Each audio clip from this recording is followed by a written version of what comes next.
नमस्कार, आप देख रहे हैं आज तक। आपके साथ मैं हूं अंजना ओम कश्यप। बिल्डर्स का अत्याचार और ग्राहकों में मचा हुआ है हाहाकार। जिस गहराई में ये बिल्डिंग्स की नींव रखते हैं, उसी पाताल से उठाकर लाए हैं हम ऐसे धधकते हुए सवाल जिनका सामना इन बिल्डर्स को करना होगा।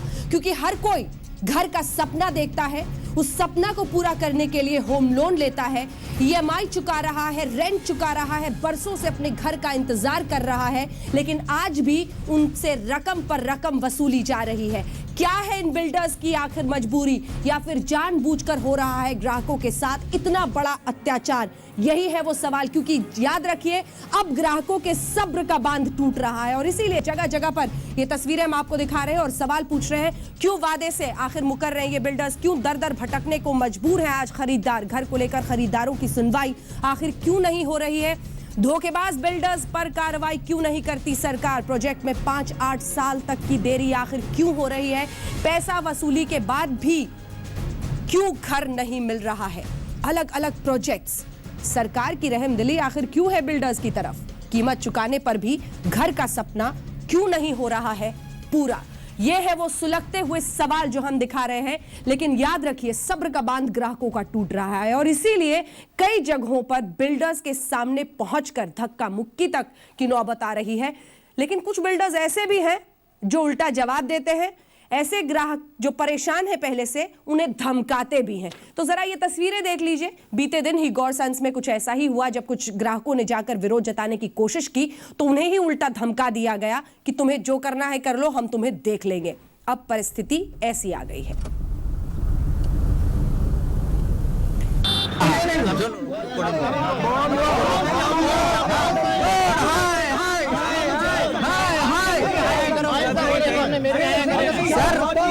सर, ये एग्रेशन नहीं है, ये जो है एग्रेशन नहीं है, ये सामने तेरी है, नहीं बंद कर दूंगा। नहीं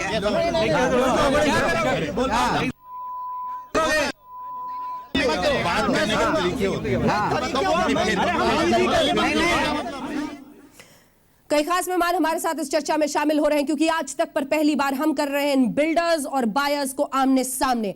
आज ग्राहक खुद पूछेंगे सवाल और इन बिल्डर्स को देना ही होगा जवाब कि आखिर क्या वजह है कि उनके साथ इतना बड़ा धोखा हो रहा है। सबसे पहले आपका परिचय उन खास मेहमानों से करा दें जो हमारे साथ इस चर्चा में शामिल होंगे। सबसे पहले सतनाम सिंह सचदेवा हमारे साथ हैं, जो कि फाउंडर डायरेक्टर हैं एपेक्स बिल्डकॉन प्राइवेट लिमिटेड के। हमारे साथ इंद्रीश गुप्ता जी हैं, जो कि को फाउंडर है नोएडा एक्सटेंशन, जो फ्लैट ओनर्स वेलफेयर एसोसिएशन है उसके। हमारे साथ खास मेहमान अनिल शर्मा जी, जो कि एमडी है आम्रपाली ग्रुप के, मौजूद हैं। संजय सिंह RWA एक्टिविस्ट हमारे साथ हैं। RK अरोड़ा जी हमारे साथ जुड़ गए हैं, जो कि CMD है सुपर टेक के। मनोज गौर सन्स के भी हमारे साथ कुछ ही देर में शामिल होंगे इस चर्चा में। लेकिन सबसे पहले मैं अनिल शर्मा जी आपके पास आना चाहती हूं।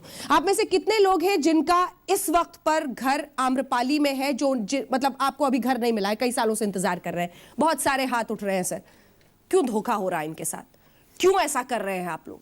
6 साल, 7 साल, 8 साल कुछ वादा करके ना देना धोखा होता है, अपराध होता है। देखिए अंजना जी, मेरे ख्याल में जो हमारे स्टीम बायर्स यहाँ हैं वो लोग रह रहे हैं, वो लोग ऐसे हैं। ऐसा नहीं कि घर नहीं मिला है।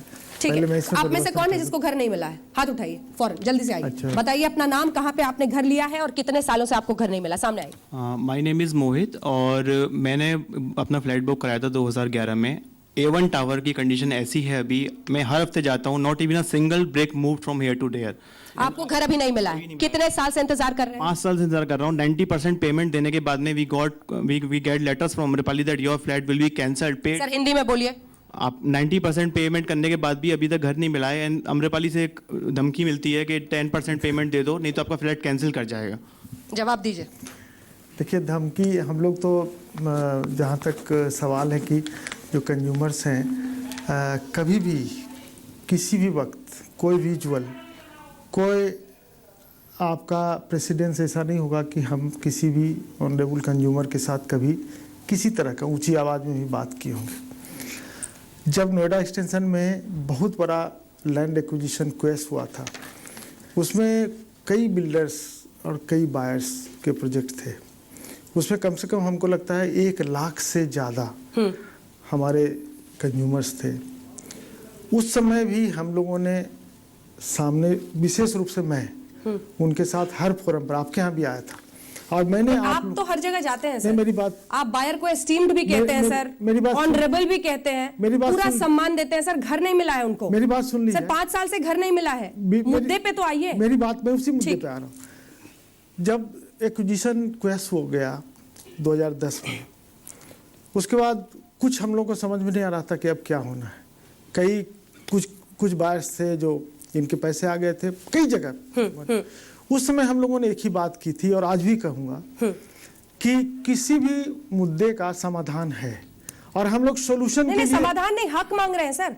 पैसा दिया है, घर लिया है जी, बिल्कुल। आपने वादा किया था, क्यों वादा तोड़ा?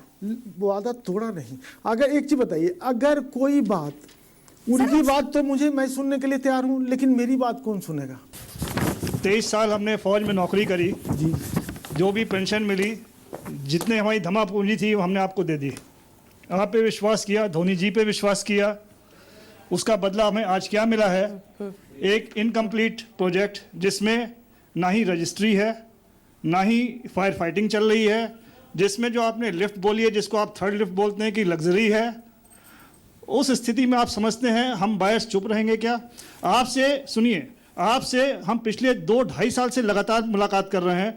14 अगस्त से हमारी आपसे बिल्कुल डायरेक्ट हम लोग की मुलाकात हुई थी। उसके साथ हमने मिनट्स ऑफ मीटिंग साइन करी। उसमें आपने बोला कि हम अगले 3 महीने में ये सब कार्य खत्म कर देंगे। हमने आप पे विश्वास किया, लेकिन उस विश्वास का हमें क्या मिला? एक कार्य भी आगे नहीं बढ़ा। कमियां हैं वो मैं पूरा कर लूंगा और आप अगर आप सहमत होंगे तो, नहीं असहमत होंगे तो मत बोलिएगा। अगर सहमत होंगे तो हम लोगों ने कोशिश भी करना शुरू किया है, काम भी शुरू किया है। अगर वो दूर हो जाएगी तो हम लोग मिलेंगे ना, और अगर आपको लगेगा तो और फिर भी सवाल हम अरोड़ा साहब के पास जाना चाहते हैं। अनिल जी आ रहे हैं आपके पास। एक सवाल मैं आपके पास आर के अरोड़ा जी सवाल लेकर आना चाहती हूँ। सीएमडी सुपरटेक के आप हैं। ये जो अंत में जो फाइनल इंस्टॉलमेंट एक तरह से होता है, मैं जितने भी सुपरटेक के ग्राहकों से मिली हूं उनकी यही शिकायत है कि अंत में जो 3 लाख के आसपास लोगों को देना होता है वो आप कभी 12 लाख कर देते हैं। लेबर कंपनसेशन, फार्मर कंपनसेशन, हताश निराश जिस व्यक्ति को अपना घर चाहिए वो मजबूर हो जाता है अंत में इतने पैसे निकालने को।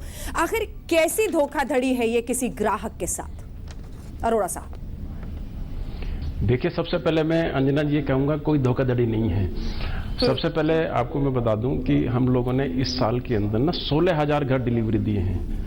16,000 घर डिलीवरी इंडिया में। और देना कितना था सर ये भी बता दीजिए। जिसने 1 साल के अंदर डिलीवरी दिया।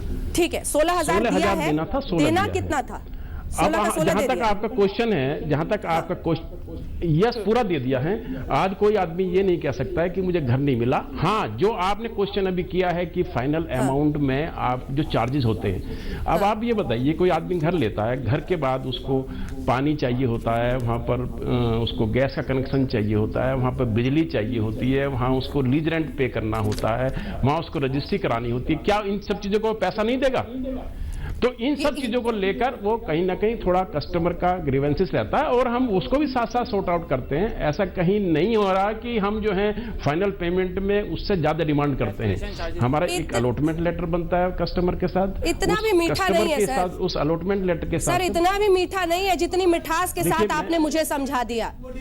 आप भी जानते हैं, सामने आप आगे आ सकते हैं अगर आपका स्पेसिफिक सवाल है इनसे। लेकिन अरोड़ा साहब आप भी जानते हैं इतनी मिठास है नहीं इस परेशानी में। पहले ही बायर किसी तरह से होम लोन लेकर ईएमआई देते हुए, रेंट देते हुए इस हद तक पहुंचता है कि अब उसको घर का पोजीशन मिलेगा। और अंत में क्या लेबर कॉम्पनसेशन, फार्मर कॉम्पनसेशन के नाम पर आप पैसे नहीं ऐड करते हैं? हाँ या ना बोलिएगा, सीधा जवाब। देखिए, हम नहीं ऐड करते। नहीं, सुनिए अंजना जी, क्या होता है, जब अथॉरिटी ने एक डिमांड करी, जब लैंड एक्विजिशन केस हुआ तो हाई कोर्ट के ऑर्डर थे कि आप जो है अपने एंड यूजर से इसको क्लेम कर सकते हैं। अब अथॉरिटी ने 3,000 करोड़ का एक्स्ट्रा कंपनसेशन फार्मर को दिया, तो उस एक्स्ट्रा कंपनसेशन को उसने बिल्डर से चार्ज किया और वही चार्ज हमने अपने बायर से किया। आप उसमें 1 रुपए बता दीजिए। हमने अपने बायर को यह भी बोल दिया कि भाई हमको पैसा नहीं चाहिए, आप सीधा डायरेक्टली अथॉरिटी में इतना पैसा अपने नाम से जमा कर सकते हैं। एक सेकंड, आपकी बात पे जवाब देना चाह रहे हैं। एक बायर है अरोड़ा जी, आज बायर्स को भी बोलने दीजिए जरा। एक बायर है यहाँ पे जो बोलना चाहते हैं, आपकी बात पे जवाब देना चाहते हैं। अरोड़ा जी बताइए, जब आपने सुपरटेक इको विलेज 1 लॉन्च किया था तो उसमें टोटल 40 टावर थे, अभी 50 हो गए और सबका सुपर एरिया आप लोगों ने बढ़ा दिया हर एक फ्लैट का। मतलब आपका, और मैंने 14 मंजिल का फ्लैट खरीदा था, वो 20 मंजिल हो गया, उसके वजह से फ्लैट डिले होगा या नहीं होगा? और उसकी वजह से पेनाल्टी उल्टा मैं भरूंगा, बैंक की EMI मैं देता हूँ, नहीं, आपकी पेमेंट हमेशा टाइम पर दिया, भाई हम तो और लोगों को, और आपका पेनाल्टी क्लॉज, आप सुनिए पहले बात सुनिए पूरी, आप पूरी बात सुनिए पहले, जवाब बाद में दीजिए। हाँ, आपका पेनाल्टी क्लॉज 24% वसूलते हैं आप ग्राहकों से, आप कितना देते हैं? 4 रुपए स्क्वायर फीट। ये अच्छा है?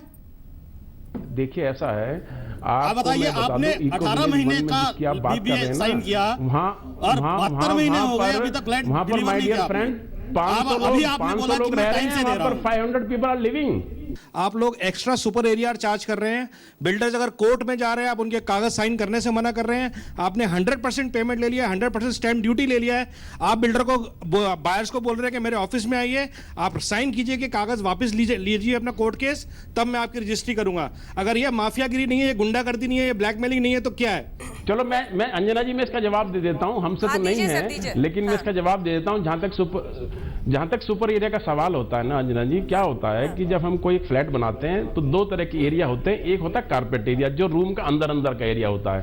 एक होता है सुपर एरिया, जिसके अंदर दीवारें जुड़ी होती हैं, जिसके अंदर कॉरिडोर जुड़े होते हैं, जिसके अंदर लिफ्ट और जीने जुड़े होते हैं। तो इसकी हर डेवलपर एक क्लैरिफिकेशन देता, जस्टिफिकेशन रखता। तो मैं सभी बायर से ये कहूंगा कि जब सुपर एरिया की बात आती है तो उनसे एक जस्टिफिकेशन मांगना चाहिए। उनको ब्लाइंडली अलॉटमेंट लेटर साइन नहीं करना, ब्लाइंडली एग्रीमेंट साइन नहीं करना। उनको बोलना कि जब अगर मेरे फ्लैट का अंदर वाला एरिया 400 स्क्वायर फीट है तो मैं सुपर एरिया 500 किस तरह से होगा, उसका कैलकुलेशन बता दीजिए। सतनाम सिंह जी, एक ब्रेक पर जाने से पहले एक सवाल मैं आपसे छोटा सा पूछना चाहती हूँ, छोटा सा जवाब दीजिएगा। सवाल यह है कि बहुत सारा सपना आप लोगों ने दिखाया बिल्डर्स ग्राहकों को, और उसके बाद से जब इस तरह से मजाक होता है उनके साथ, तो इस दर्द को आप लोग समझते भी हैं या आपको अपनी बिजनेस की पड़ी रहती है? हमारे किसी क्लाइंट के साथ डिस्प्यूट नहीं है। 22 प्रोजेक्ट हैंडओवर कर चुके हैं, एक भी डिस्प्यूट नहीं है किसी क्लाइंट के साथ आज तक कोई डिस्प्यूट नहीं, एक क्लाइंट के साथ। चलिए आज यहाँ पर मैं कम अपनी से कम कंपनी की बात कर सकता हूँ। जब घर बेचना होता है तो ब्रोशर पूछिए मत, एकदम चमाचम एनिमेशन, ऐसे 3D कि आपको लगेगा कि सपनों का आशियाना आपके सामने बस आने ही वाला है। लेकिन फिर धीरे धीरे पता चलता है कि इन बिल्डर्स के चक्कर लगा कर कैसे कभी सुपर एरिया के नाम पर घर मिलने का टाइम हो गया, बाद में सुपर एरिया बढ़ा दिया, लॉबी बननी है, ये पहले साहब को पता नहीं था। सवाल ऐसे है कि छोटी छोटी चीजों में कैसे ग्राहकों के साथ चीटिंग हो रही है। मनोज गौर जी, आपकी बेसब्री मैं समझ रही हूं, लेकिन यहां पर समझिए, आम्रपाली से लेकर सुपरटेक इतने सारे ग्राहक। सर, तो अगर मैं सही हूं तो आप बिल्डर्स एसोसिएशन की तरफ से भी प्रेसिडेंट है। एक सेकेंड, आप क्रेडाई के हैं, आप क्रेडाई के हेड हैं या नहीं है? तो आपको जवाबदेही सबकी तरफ से देनी होगी। अपने आप को सिर्फ आपने गौर का नाम पीछे तो लगा लिया है, तो आपको जवाब सबकी तरफ से देनी होगी ना। सही हूं मैं? पहले मैं अपना जवाब दूंगा, फिर बाकी सबकी तरफ से भी दूंगा। मैंने अभी आपसे एक क्वेश्चन पूछा कि कोई एक ऐसा ग्राहक लाइए जिसने गॉडसेंस में घर बुक कराया हो और उसे घर ना मिला हो। एक नहीं, हमने हजारों फ्लैटों में से मैं एक की बात कर रहा हूँ। गौड़ का कोई बिल्डर कम से कम ग्राहक यहाँ पर हमारे साथ नहीं है। मैंने यहाँ पर लोगों से पूछ लिया है, लेकिन आप चूंकि एक्ट्रेडाई के भी प्रेसिडेंट हैं, तो आप हम लाएंगे सर, अगर होगा तो लाएंगे। कोई हम जबरदस्ती नहीं कर रहे हैं। आप हमें चैलेंज करने के बजाय बताइए कि एक्ट्रेडाई के आप प्रेसिडेंट हैं, इस पद पर आपकी कोई जिम्मेदारी है या नहीं है? आपको ऐसा इल्जाम नहीं लगाना चाहिए जो आपने रिमार्किंग बोला कि गॉड बिल्डर चोर है या गॉड बिल्डर ने इतना धोखा किया है, ये बिल्कुल एक्सेप्टेबल नहीं है। सर, फिर अब मुझे एक मुहावरा याद आ रहा है, चोर की दाढ़ी में तिनका। मैंने तो ऐसा कुछ नहीं कहा था, माफ कीजिएगा मुझे, मैंने सिर्फ इतना कहा था। मनोज गौर जी, आपके लिए हंसने का वक्त हो सकता है, मेरे लिए नहीं है, क्योंकि यहाँ पर मैं जितने लोगों से बीते 2 दिन से मिल रही हूँ, उनका सपना चकनाचूर हुआ है आंखों के सामने। सवाल है सर, एक सेकंड रुकिए मनोज गौर जी, तो सवाल ये भी है, लाइए किसी ऐसे आदमी को जिसका सपना चकनाचूर हुआ हो। आपके साथ हमने शुरुआत की थी ना, सिर्फ इसलिए की थी, हम आपको जरा दिखाते हैं कि गौर सन्स में बीते दिन, अपने पीसीआर से मैं कहती हूँ, जरा दिखाएं कि जब गौर सन्स में बहुत सारे ऐसे लोग पहुंचे थे जिनको परेशानी थी अपने घर को लेकर, तो आपकी तरफ से क्या सलूक उनके साथ हुआ है, जरा दिखाते हैं अपने दर्शकों को, फिर आपसे बात करेंगे। मनोज गौर जी। जी,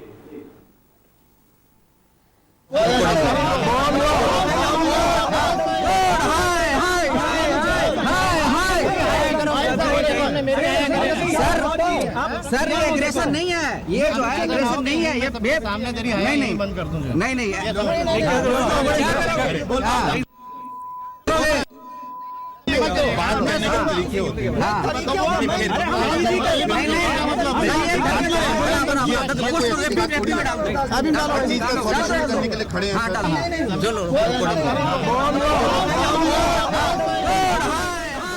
बावजूद भी इम्प्लीमेंटेशन नहीं है। अब बोलिए मनोज गौर जी।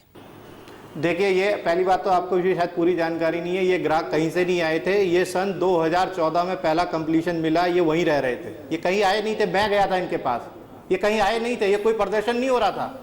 और इसमें से केवल 2 लोग, जहाँ मेरे पास SMS है, व्हाट्सएप है लोगों का जो रेजिडेंट रह रहे हैं, कि ये उन लोगों को भी परेशान करते हैं। इसमें से 2 तो जो है बाहर के किराएदार हैं जो वहाँ के ओनर नहीं है, ये केवल उस सैबोटाज करना चाहते हैं। और वीडियो क्लिप भी कन्वीनियंटली उतनी ही आपको भेजी है जिसमें केवल ये मैं उनको डांटते हुए दिख रहा हूँ, जो वो बदतमीजी कर रहे थे मेरे साथ और मेरे ग्राहकों के साथ जो वहाँ पे पीसफुली रहना चाहते हैं, वो उन्होंने उसको छुपा लिया है। और अनफॉर्चुनेटली मैं कैमरा लेके साथ नहीं चलता कि मैं पूरा शूट करूं और आपको दिखा पाऊं। जो है नेक्स्ट टाइम से शायद मैं भी यही करूंगा कि एक कैमरामैन भी मेरे साथ चले, जबकि पूरी चीज पूरे तथ्य सामने आते हैं। मनोज गौर जी, तस्वीर कभी झूठ नहीं बोलती।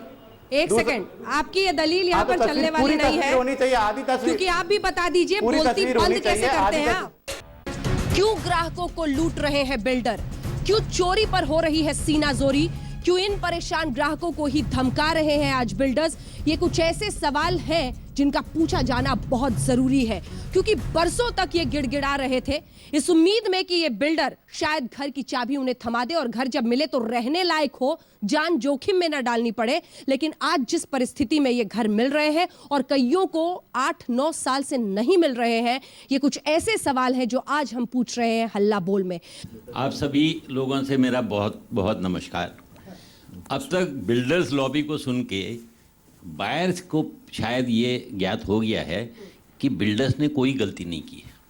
तो पिछले 1.5, 2, 3 साल से जो अखबारों में आ रहा है कि 1.5 लाख फ्लैट यहाँ पे डिलीवर नहीं हुए हैं, डिले हुआ है, तो मैं विधायिका जी से कहूँगा कि हम लोगों के लिए कोई, हम पागल हैं, हम लोगों के लिए कोई यहाँ एसाइलम खोल दें कि सारे बायर्स वहाँ चले जाएं। दूसरी चीज़ ये है कि जहाँ तक बिल्डर्स का सवाल है, बिल्डर्स की अपनी प्रॉब्लम्स हैं, इसमें कोई डाउट नहीं है, लेकिन मैं कुछ ऐसे मुद्दे उठाना चाहता हूँ जो एक किसी भी बिल्डर से, पर्टिकुलर बिल्डर से नहीं है। सवाल पूछे। अगर बिल्डर से के पास इतनी सारी प्रॉब्लम्स हैं तो कोई एक बिल्डर किसी प्रोजेक्ट के लिए पैसा लेके दूसरी जगह ज़मीन कैसे खरीद लेता है? अरे भाई तो उसको अपना बिजनेस बढ़ाता रहता है सर। ठीक है मारियो, बस आइए, ठीक है, एक सवाल इनका जल्दी से हो जाए, फिर संबित पात्रा जी के पास भी जाए। हम लोग पिछले 2007 में हमको लॉन्च किया था, 2011 से लोग रह रहे हैं, अभी भी रजिस्ट्री नहीं है, सीपे जितनी है 6 साल 7 साल से रजिस्ट्री नहीं है। क्या हुआ बेसमेंट में, तो ऐसा लगता है कि हम पता नहीं कहाँ पे आके रह रहे हैं। जो भी डंपिंग यार्ड वो बना हुआ है, लिफ्ट नहीं लगी हुई है, रजिस्ट्री नहीं है, लोग नीचे जा नहीं सकते, डॉग्स घूमते रहते हैं, सीपेज वहाँ पे नालियां वहाँ पे खोद दी IGL के काम के लिए, जो पिछले 6 महीने से नहीं मिली। देखो आप लेटर देखो, पिछले हम इनसे लिख रहे हैं, ईमेल लिख रहे हैं इनको, पिछले 4 महीने से हमको आपसे मिलना है, हमको टाइम दो, कोई ईमेल पर रिस्पॉन्स नहीं है। हम जाते हैं, हमको फेक टाइमलाइन के साथ हमको वापस कर दिया जाता है। जो इनका स्टाफ है वो हमारा फोन आंसर करके एकदम रेडी ही नहीं है, ना सुनता है ना कुछ करता है। इस पर मैं चाहती हूँ कि एक बार तीनों बिल्डर्स से एक बार जवाब हो जाए, फिर मैं आ रही हूँ। आप सबके सवाल लूंगी, आप चिंता मत करें, आ रहे हैं, मैं सबके पास आ रही हूँ। एक बार मैं चाहती हूँ अरोड़ा साहब आप इसका जवाब दें, आपने भी तमाम मजबूरियां सुनी है। देखिए, मेरा मानना इसमें ऐसा है कि जहाँ तक डिले का सवाल हो रहा है, जो आज माहौल क्रिएट हुआ है, उसमें बहुत सारे रीजन हो सकते हैं। पहला रीजन तो यहाँ आप देख रहे हैं कि लैंड एक्विजिशन की जो समस्या रही थी, जिसमें 2011 में शुरू हुई, और ऑनेस्टली स्पीकिंग कुछ प्रोजेक्ट में तो 2015 तक वो समस्याएं कंटिन्यू रही, और सुप्रीम कोर्ट का अपहोल्ड होने के बाद ही वो समस्या का निवारण हो चुका। वो मेजर एक समस्या इस एरिया के लिए रही है। दूसरा है एक NGT का एक ऐसा मामला यहाँ पर रहा जिसकी वजह से एक तरह से बुरा स्टैग्नेंसी आ गई थी कि जो वो प्रोजेक्ट जो 10 किलोमीटर की रेंज के अंदर आते हैं, तो NGT ने कहा कि जो आप रॉड्स अंदर लगाएं वो ऐसी क्वालिटी की लगाएं कि जंग लग जाए। एनजीटी ने कह दिया या लैंड एक्विजिशन की वजह से ऐसी छतें बनाने को कह दिया जो कि कुछ दिनों में या तो लीकेज शुरू हो जाए। अब सर सवाल और रैशनलाइजेशन के साथ जवाब आने चाहिए ना। लोगों की ये शिकायत है कि रजिस्ट्री नहीं हो रही है। क्वालिटी का सवाल 2007 में प्रॉमिस किया गया था, 2011 में घर दिया गया, आज तक रजिस्ट्री नहीं है। मतलब ये इंसान पिछले 9 साल से उस घर को अपने नाम करने के लिए इंतजार कर रहा है। अब फिर हम धोखा कहें तो आप लोगों को गुस्सा आता है। नहीं, रजिस्ट्री बिल्कुल नहीं, यस नहीं, ये मैं बात से एग्री करता हूं कि रजिस्ट्री होनी चाहिए, क्योंकि जो भी इसकी अपनी प्रक्रिया है प्राधिकरण के साथ, अथॉरिटी के साथ, वो पूरी करके बायर के हक में रजिस्ट्री होना जरूरी है। तो उसकी रजिस्ट्री की प्रक्रिया का एक प्रोसीजर होता है कि कंप्लीशन सर्टिफिकेट आने के बाद रजिस्ट्री होती है। तो आई थिंक अभी लोगों को कंप्लीशन सर्टिफिकेट मिलने चालू हो गए। संबित पात्रा जी, संबित पात्रा जी, ये परेशानी समझ में आ रही है। रियल एस्टेट बिल पास हुए काफी वक्त हो गया है, लगभग 3-4 महीने। अभी तक जो राज्यों में अथॉरिटीज बननी थी उसका गठन नहीं हुआ है। क्या आपकी सरकार संजीदा भी है? क्योंकि लोगों का ये मानना है कि लोकल पॉलिटिशियंस, पुलिस, इन सब का एक ऐसा नेक्सस बिल्डर्स के साथ है जिसकी वजह से ऐसे लोगों की, ग्राहकों की आवाज दब जाती है। संबित पात्रा जी, आपका जवाब। देखिए अंजना जी, पहली बात तो है कि मैं कहूंगा आपको भी कांग्रेचुलेशन और आज तक को भी कांग्रेचुलेशन। बहुत वाजिब मुद्दा आप लोगों ने उठाया है और मैं गुस्सा देख पा रहा हूं। वेंकैया नायडू जी ने 2 दिन पहले ही जब आम्रपाली का विषय उठाया तो खुद वेंकैया जी ने, जो कि अर्बन डेवलपमेंट मिनिस्टर भी हैं, उन्होंने कहा कि ऐसा नहीं चलेगा, आपको टाइम लिमिट के अंदर ये जो डेवलपर्स हैं उनको कंज्यूमर्स को डिलीवरी देनी पड़ेगी, वरना हम एक्शन लेंगे। और आपने खुद कहा, देखिए अभी जितने भी प्रॉब्लम में सुन रहा था, किसी का 9 साल का प्रॉब्लम है, किसी के 7 साल का प्रॉब्लम है, किसी का 5 साल का प्रॉब्लम है। ये सरकार आने के 1 साल के अंदर हमने जिस प्रकार से जो बिल हमने लाया है, रियल एस्टेट बिल 2015, स्वाभाविक रूप से आपने ठीक कहा कि 5-6 महीने हो गए उसे पारित हुए। उस बिल का एक क्लॉज यह भी है कि 1 साल तक रूल्स एंड रेगुलेशंस बनेंगे और उसके बाद वो कार्यान्वित होना आरंभ हो जाएंगे। ये बिल का क्लॉज है। जैसे ही 1 साल हो जाएगा और रूल्स और रेगुलेशंस गठित हो जाएंगे, वो सारे प्रावधान सरकार ने बनाए हैं वो सारे लागू होने शुरू हो जाएंगे। और हमारे साथ रोहित, हमारे सहयोगी सीधे जुड़े हुए हैं। और रोहित, आपके साथ एक शख्स है जो सीधे मनोज गौर जी आपसे सवाल पूछना चाहता है। सवाल पूछे वो। मनोज गौर जी सुने। आपको मेंटेनेंस हैंडओवर करने का आदेश इलाहाबाद हाई कोर्ट ने दे दिया है कि आप इसको रेजिडेंट्स को हैंडओवर कर दें, तो आप इसको हैंडओवर क्यों नहीं कर रहे हैं? जीडीए आपको 5-5 बार चिट्ठियां लिख चुका है कि आप इसका हैंडओवर करें और आप नहीं कर रहे हैं। ठीक है। उसके बावजूद आप क्या करते हैं? सिक्योरिटी कंपनीज के साथ मिल करके जो भी रेजिडेंट्स हैं उनके ऊपर हमला कराते हैं और हमले में आप उनके ऊपर 307 का केस दर्ज करवाते हैं और रेजिडेंट्स को जेल में। जवाब दीजिए इसका। देखिए मनोज गौड़ साहब, देखिए कुछ भी चीज को किसी भी चीज को झूठ बोलना बहुत आसान है। मैंने भी वो ट्विटर हैंडल देखा जिसमें आप मनोज गौड़ और गॉडसन्स का नाम लिख रहे हैं। फैक्ट ये है कि उसको क्रॉसिंग रिपब्लिक ने डेवलप किया है, उसकी मेंटेनेंस एक विब्योर कंपनी कर रही है। आज तक जो मेंटेनेंस हैंडओवर नहीं हो पाई, आपकी वहाँ पर 2 RW है, ये दोनों RW आपस में लड़ रही हैं। और वो जो सिक्योरिटी से जो लड़ाई हुई है उसमें किसी भी डायरेक्टर या किसी भी क्रॉसिंग का कोई मतलब नहीं है। आपकी एक प्राइवेट आदमी से लड़ाई हुई, आपने उसको मारा, उसने आपके खिलाफ FIR लिखवाई। गौर साहब क्रेडाई के प्रेसिडेंट हैं, तो मैं उनसे सवाल करता हूँ कि आप पार्क जगह पे एक कारपेट लगा देते हैं, ग्रीन कारपेट, और ये बोलते हैं कि ये फॉरेन विदेशों से ग्रास लाई गई है। मतलब ये बायर्स को इतनी बेवकूफ़ समझते हैं। मैं चाहता हूँ कि आपकी टीम जाए वहाँ विजिट करें, तो आप इनसे इनकी मनसा सोचिए कि किस बिल्डर की बात कर रहे हैं? मैं मनोज गौर बिल्डर्स की बात कर रहा हूँ। बिल्कुल ये वहाँ पर, क्योंकि मेरे पास ट्विटर पे भी लोगों के सवाल आ रहा है और भी सवाल मैडम, और भी सवाल है और भी सवाल है मैडम मेरे पास। हरे रंग की कालीन बिछा देते हैं, हाँ, ग्रीन कलर की। अब मैं चाहता हूँ कि आप जाके देखिए, हो सकता है हमें बताया गया कि विदेशों से घास लाई गई है ये, तो हो सकता है कि आप टीम जाके देखिए। और जिन 1600 बायर्स को बिना कंप्लीशन सर्टिफिकेट का शिफ्ट कर दिया गया, आज ये 1600 बायर्स को जिनके पास 1600 बायर्स को बिना कंप्लीशन सर्टिफिकेट के आपने घर दे दिया है। मैडम इन्होंने स्टेडियम इन्होंने जवाब ले ले। एक और कालीन पे और 1600 पे जरा जवाब एक और क्वेश्चन में जो बहुत इंपॉर्टेंट है। इन्होंने बहुत बड़ी स्टेडियम बनाई, मदन लाल को उन्होंने सौंप दिया स्टेडियम को, लेकिन ये बायर्स को वहां जाने के लिए 18,000 रुपया पे करनी पड़ती है एक दिन के लिए। जिन्हें देखा कि ये प्रोजेक्ट business के बेचा लिए बनाया है गया। कि तुम्हारे आप बताइए generating मैडम, ये बायर्स कहाँ जाएंगे, क्या करेंगे ये बायर्स? ये किराए के प्रेसिडेंट है तो उन्हें इस्तीफा देना चाहिए इन चीजों से। तीसरा सवाल बाद में, क्योंकि मैं मानती हूं कि पहले दो सवाल ग्राहकों के नजरिए से ज्यादा महत्वपूर्ण है।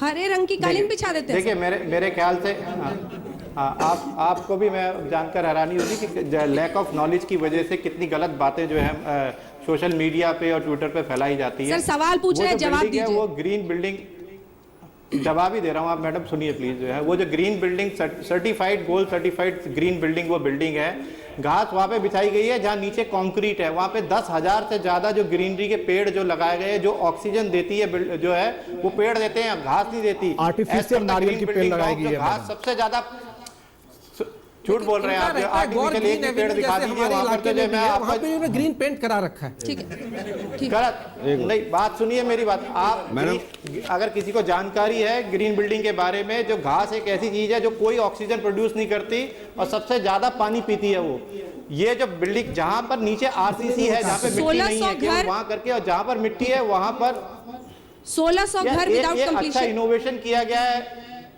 1600 घर विदाउट कंप्लीशन। 6000 लोगों का अंजना जी, ओवरऑल इंडस्ट्री का प्रॉब्लम केवल उन्हीं लोगों को जो लोग किराए पे रह रहे हैं, जिनको मकान चाहिए था, और वो कंप्लीशन 2014 से लगातार आ रहे हैं। वो पूरी टाउनशिप का कंप्लीशन मिल चुका है।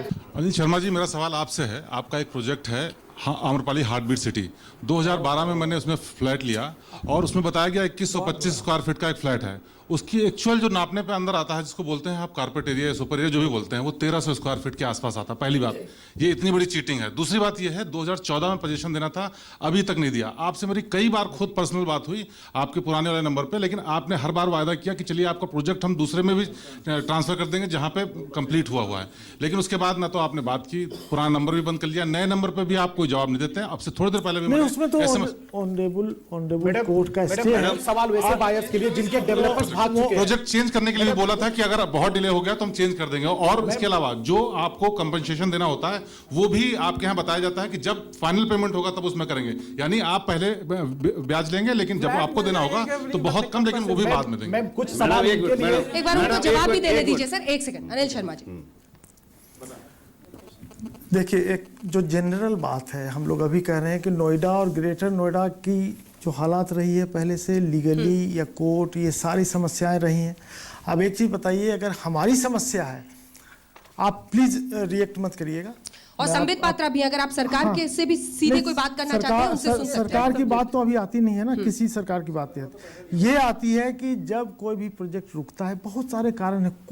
एक चीज़ बताइए मुझे, आप लोग तो इस फोरम पे आए, हम लोग के पास भी आते हैं, गवर्नमेंट के पास भी जाते हैं, सब जगह हम लोगों को कहाँ जाना चाहिए? शायद ये प्रॉब्लम सॉल्व हो जाए। परेशानी विस्फोटक हो रही है, कम्युनिकेशन स्ट्रॉन्ग करे तो शायद परेशानी सॉल्व हो जाए। हिंदुस्तान में अफेक्ट कर रहा है, इस पर आपकी सरकार को सख्त कदम उठाने की जरूरत है। लोग कहते हैं सरकार नरम हो जाती है।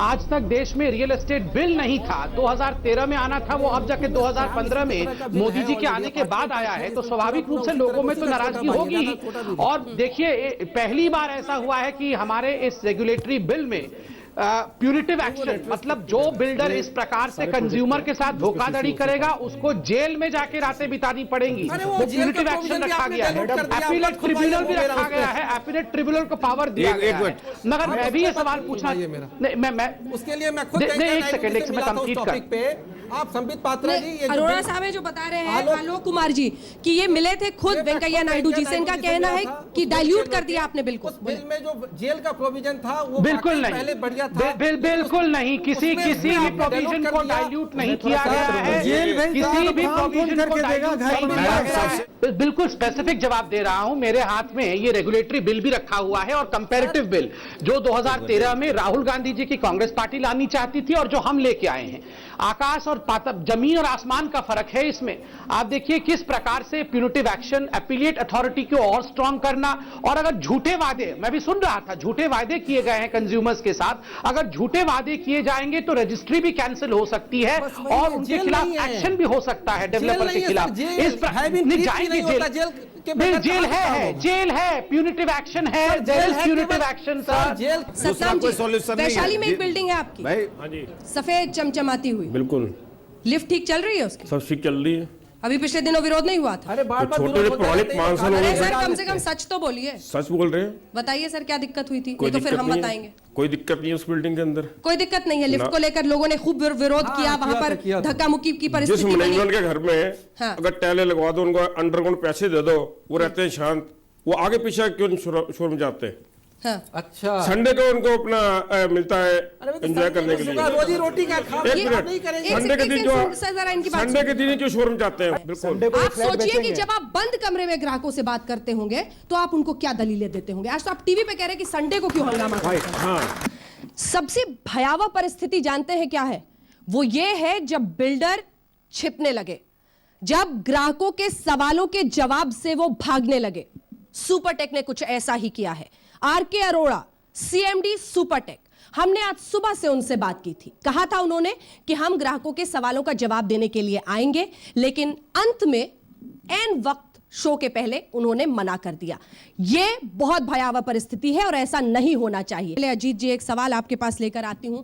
आज सुबह से हम लोग जेपी के जो कंस्ट्रक्शन साइट से उसके इर्द गिर्द घूम रहे हैं। हमारे रिपोर्टर भी गए थे, उनको बाहर में रोका गया। लाखों लाख रुपए लिए आज जब लोग पूछने जा रहे हैं कि सर हमारा घर कब मिलेगा, तो आप उनको बाहर भेज रहे हैं। यह कहां का इंसाफ है? यह कहां का तरीका है? क्यों ऐसी परिस्थिति आ गई है? अभी आपने एक क्लिप दिखाई जिसमें मैंने ही कहा है कि जितने भी ग्राहक हैं उनसे मैं स्वयं मिलता हूं। हर सैटरडे को ग्रुप्स आते हैं, उनसे मैं मिलता हूं। जो भी हमारे पास में ग्राहक आते हैं उनके पास में हमारा सिस्टम है, उनको जाकर उनका हम मकान दिखाते हैं। जब कंस्ट्रक्शन साइट है, कंस्ट्रक्शन साइट में बिना बताए अगर कोई जाए, कोई एक्सीडेंट भी हो सकता है, किसी को चोट भी लग सकती है। इसलिए हमारा सिस्टम ये है कि जो अपना मकान देखना चाहें, हमारा कस्टमर डिपार्टमेंट है, वहाँ पर आएँ, अपनी गाड़ी में उनको हम ले जाते हैं।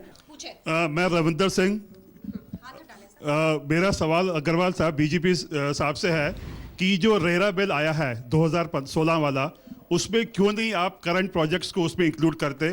क्या डरने वाली बात है जिससे कि करंट प्रोजेक्ट्स अगर नहीं आएंगे तो बिल्डर्स को क्यों नहीं आप पेनलाइज करने की कोशिश कर रहे हैं? अग्रवाल साहब, क्यों इतने नरम है आप बिल्डर्स के खिलाफ? बिल पास होने के बाद भी इतने महीने बीत गए, क्यों नहीं कोई कार्रवाई? ये इम्प्लीमेंट कल क्यों नहीं करवा? एक सेकंड माइक नहीं है, आवाज नहीं जाएगी। रुक मैं जाए। जवाब दे दूं। एक तो पहली बात है कि हमने रियल एस्टेट रेगुलेटरी बिल लेके आए हैं और यह लैंड जो है स्टेट का उसमें आता है। तो हम लोगों को अगर इसके सॉल्यूशन में जाना है, सुन लीजिए, पहले सुन लीजिए। मैं आपको इतना नहीं आप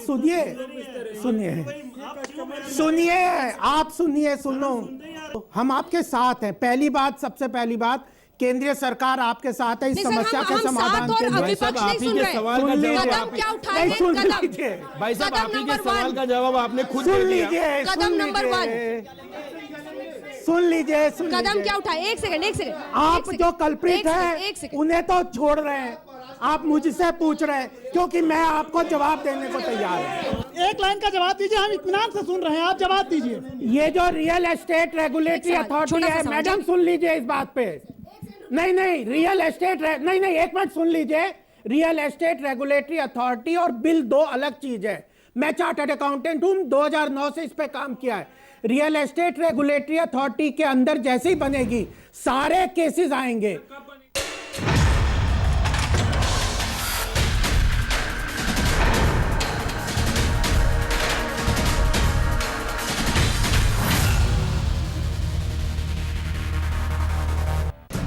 हर उस बिल्डर के गिरबान तक पहुंचेंगे हम जिसने आपके साथ धोखाधड़ी की है, और इसीलिए आज तक पर हमने इस मुहिम की शुरुआत की है। ग्राहक और बिल्डर आमने सामने। बहुत सारे सवाल हैं, लेकिन अब कार्यक्रम के अंत की तरफ हम पहुंच रहे हैं। तो एक बुनियादी और बहुत सीधा सवाल है इनका, आप इसको सुनिए और जवाब दीजिएगा। मेरा सवाल अजीत कुमार जी से है, मैं ऑर्चर्ड रिप्रेजेंट करता हूँ। सवाल ये है, कैन ही टुमारो, कल वो कमिटमेंट दे सकते हैं कि कब ये प्रोजेक्ट फिनिश होगा और कब हमें ये फ्लैट्स मिलेंगे? किस दिन, किस तारीख, कौन सा साल? ऑर्चर्ड के 8 टावर हैं, उसमें पहले L&T काम करता था। L&T से हमारे कुछ डिफरेंस हो गए। L&T अब वहाँ पर नहीं तारीख, 3 टावर, साल, तारीख, 2018, 2018, तारीख 2018, 2018 मिडिल। देना कब था सर? मिडिल देना कब था? कमिटमेंट कब का था? 3 साल का। 3 साल पहले? नहीं, देखिए, हर एक जो कस्टमर होता है, जिस दिन बुक करता है उस टाइम से उसका पीरियड शुरू होता है। यानी हाँ। किसी को ऐसा नहीं है कि आज हमने लॉन्च किया तो 3 साल में कंप्लीट हो जाएगा। जो भी कस्टमर है उसके अलॉटमेंट लेटर में डेट दी हुई है, जो डेट निकल गई उसके बाद से उसको कॉम्पेंसेशन फॉर डिले मिलेगा, जब तक हम नहीं। लेकिन सवाल यही है कि आपकी बात पर यकीन करेगा कौन?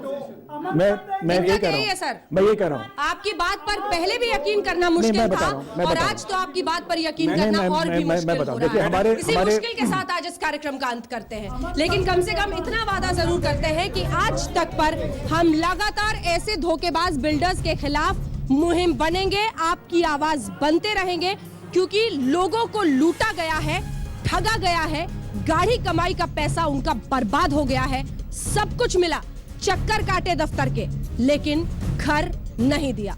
बहुत बहुत शुक्रिया आप सभी का हमारे साथ शामिल होने के लिए। देश दुनिया की बाकी खबरों के लिए आप देखते रहिए आज तक।